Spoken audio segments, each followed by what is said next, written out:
As long as I've been in Virgin Atlantic, I've always been really interested about environmental issues, sustainability, but I'm really looking to find out more about what we're doing as an airline to reduce our impact and our carbon emissions. There are three big things that we need to focus on to reduce our carbon emissions. The first is the fleet that we have.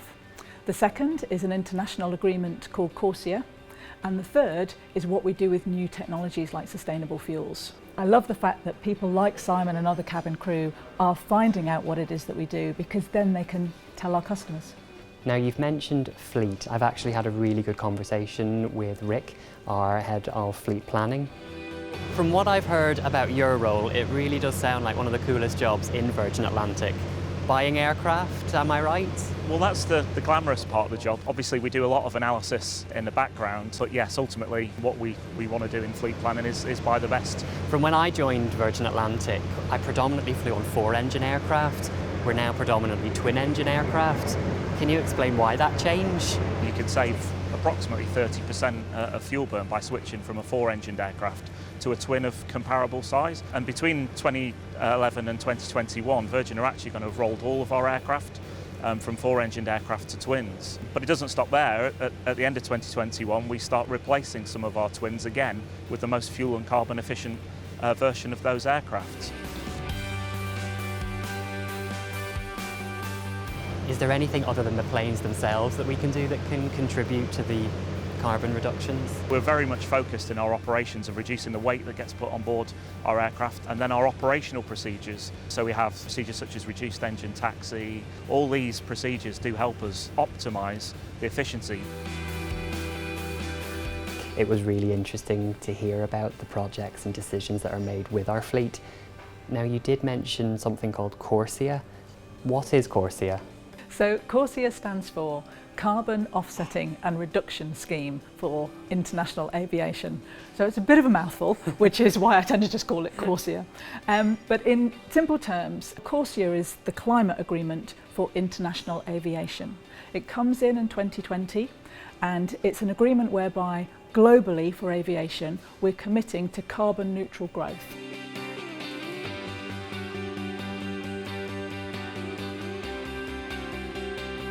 So all of our growth in carbon emissions past the year 2020 will invest into offset schemes. Okay, so offsetting, what is that? What you do is you invest in carbon reductions in a project elsewhere. So an example might be investing in a wind farm that generates energy.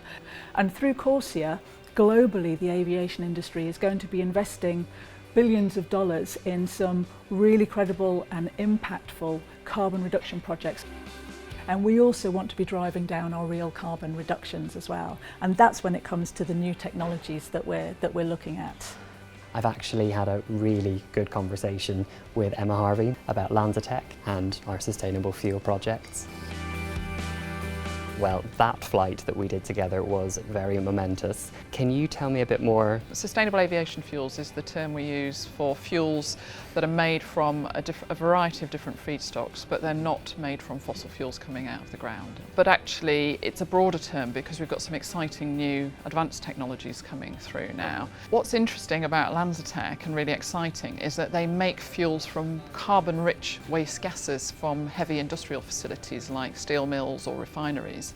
So they are capturing gases like carbon monoxide that would normally be flared into the atmosphere as greenhouse gas carbon dioxide. So it's recycled carbon making fuels. Being on that flight with you, what was lovely was that customers wouldn't have known that it was anything other than a regular flight. That flight was the world's first flight using this groundbreaking new technology, and it was from the first batch of fuel ever produced in the world. So what we're working on now is supporting LanzaTech to scale up to full-size plants, and we want that first full-size plant to be in the UK.